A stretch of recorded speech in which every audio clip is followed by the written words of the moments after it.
everybody, it's Ann at the Keller Library.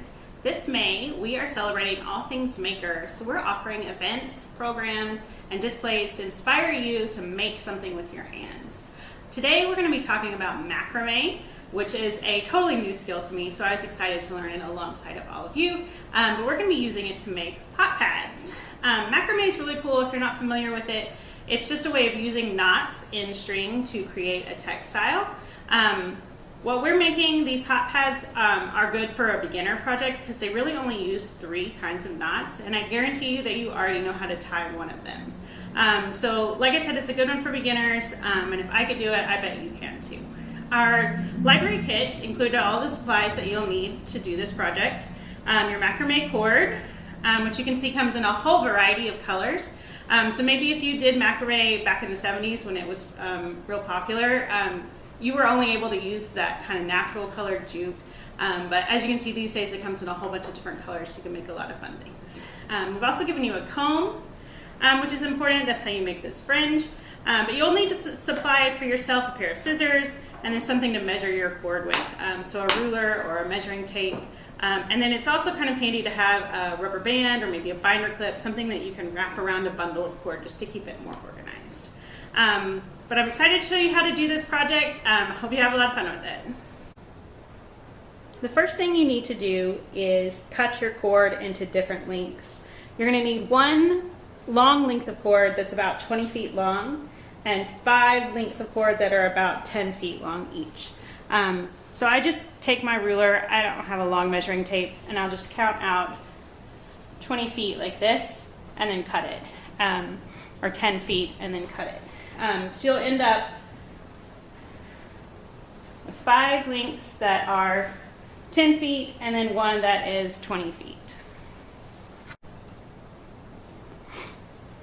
For the second step, we're going to take our long cord, the 20-foot cord, and we're going to find a spot that's 5 feet from one end. So just take your end and count 5 feet.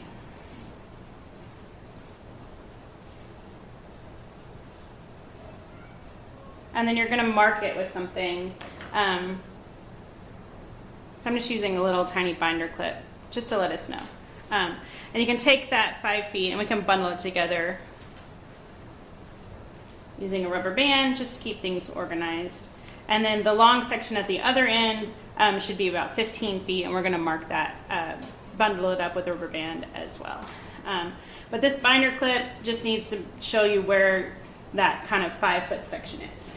So now we're going to take all of our shorter cords, the 10-foot cords, and we're going to fold them all in half. We just need to find the middle.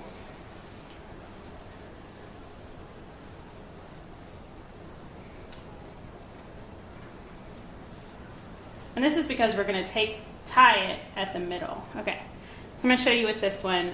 So you've got to fold it in half. We're going to do, this is called a lark's head knot. So that's the official macrame term. But many of you may recognize it as just a slip knot. So not to complicate things, but this is a lark's head knot. So you're going to take it, this is your long cord, this is your short cord, you fold it in half. Lay it across, loop it back behind, and then you're going to feed all of the edges into that loop. And then just pull it through. And then we'll pull it tight. Just like that. Then we're going to repeat that with the other 4 of our short cords.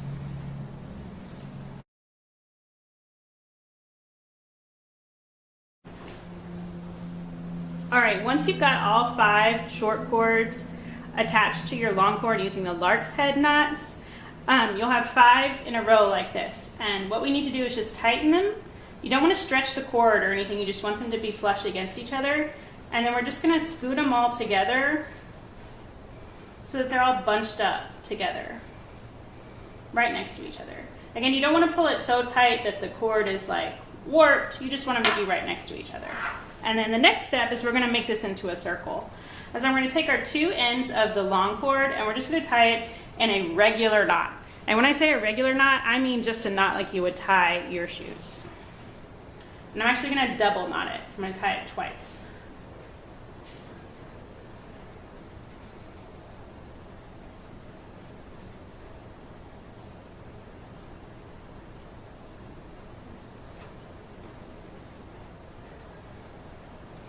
All right, so now, as you can see, we've got a tight little circle of 5 lark's head knots, plus our long regular knot here.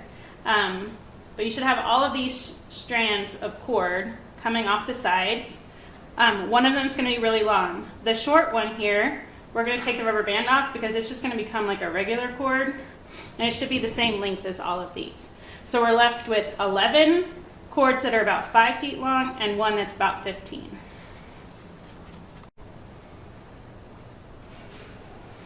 One thing I do want to mention is that you need to make sure as you're tying your knots that you always orient the knot to be the exact same direction. So as I tied on the lark's head knots here, I always put the short cord on top and wrapped it over. If I had put it under and then wrapped it up across the top, that would be a reverse lark's head knot, which is a different knot and would look completely different. So make sure you're orienting them the same way so you get this uniform pattern all the way around your circle. So this one bundle that has the long cord, this is what we're going to call the working cord. So this is the one you're going to need to keep track of, and that's why I bundled it up like this, just so we can keep track of it a little bit better. For the third type of knot in this project, I've moved to this one that I've been working on for a little while because it'll be a little bit easier for you to see the knot. But it'll look the same regardless of where you are in your project. This is just for teaching purposes. So the next knot is called a half hitch knot.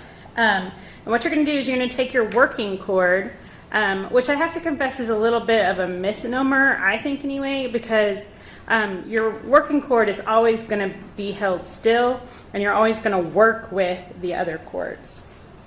So what you do is take your working cord and you're going to take the next cord around the circle. I'm going to cross it over. The idea is that your working cord is going to be the spiral that goes through your hot pad, and the other cords wrap around the spiral all the way around. So the working cord, we want it to stay on this path that goes around the hot pad. So we take your next cord around the circle, cross it over, and then you see how we've created this hole here. We're going to pull the end through. Now, as we start to pull this knot tight, this is where you need to keep in mind that the working cord needs to stay straight, and this other cord is the one that's going to wrap around it. So if we just tie this as a knot like this, it's going to look completely different than what we need it to look like. So I'm going to loosen it back up here, and you'll see you need to hold your working cord kind of on the path that you want it to be, and then pull this cord around it until it's tight. So you can see it's wrapping around the working cord. And it's a little more obvious on your second one around. So each cord around the circle is going to go around the working cord twice. So again, we're going to do the same thing. Cross it over and then pull it through the loop. Again, hold the working cord tight and then just wrap the circle cord around it. And then you can see it starts to make this kind of wrapping around it. So you'll notice that the side that is up as we're working looks completely different than the spiral side. So the side that's face down on my table is actually the pretty side. So I'm constantly flipping it up to look at it. I guess I'm working on it upside down. Maybe you could teach yourself to do the knots the other way, and you would have it face up. But if not, just do it this way and then just make sure you're checking the back every time. So you'd move on to the next cord, cross it over your working cord, pull it through the loop, and then tighten. And then repeat a second time.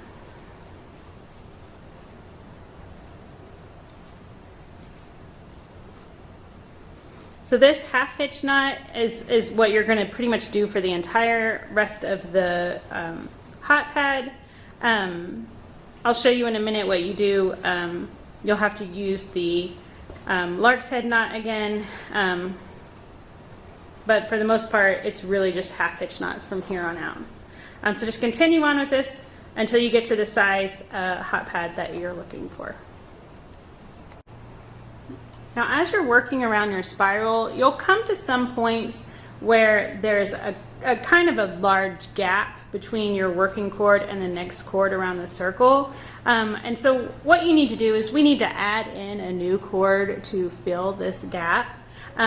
So what you need to do is take the next chord and you're going to measure this chord and then double that length, and that's how long your added chord needs to be.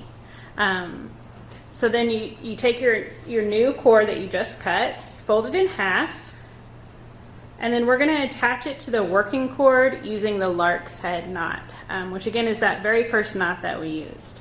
So you fold it, loop it over and around, and then you feed the ends through the loop, and then you just pull it tight. Again, make sure that you're keeping your working chord straight around the spiral, and the knot is all happening in the chord that you added. So you pull that tight and you're going to push that into the gap. And you see it will fill the gap now between the next chord. And then you move on to the next chord, and we're going to start back up with our half hitch knot again.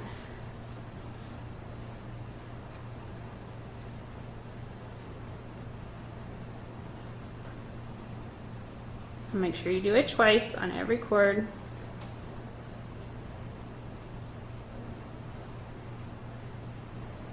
And then you can see that perfectly filled the gap, but continued your spiral while I'm on the back. As you're working around your spiral, it can be real easy to let it cup up like this and make almost a bowl shape. But you want to make sure you're keeping your work nice and flat as you work. So you might find it helpful to weigh it down with something. So I've just kind of put a water bottle here, and then that just kind of keeps it flat as I work.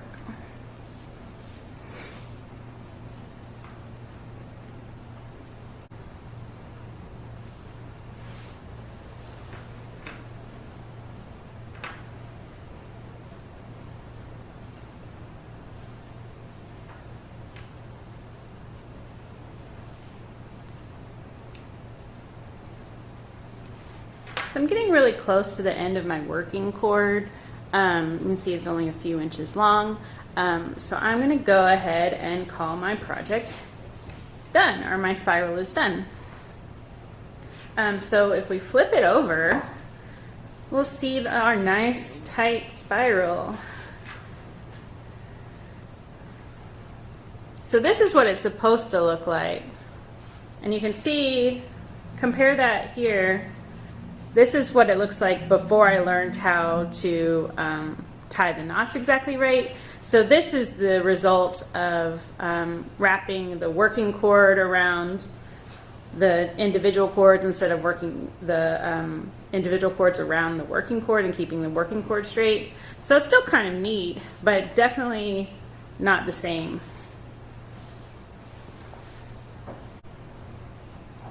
So the next thing we're going to do is we're going to trim all of this excess off.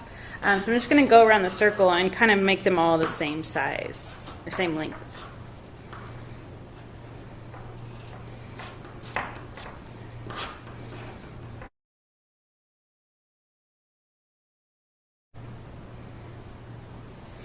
So as you can see, they're not perfectly all the same length, but that's okay because we're still going to trim them one more time.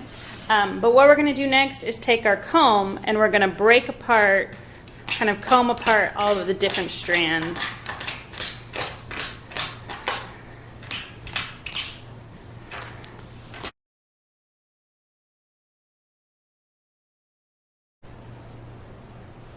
So from here, you just need to decide how long you want your fringe to be, and we're just going to trim it up to be whatever size we want it to be.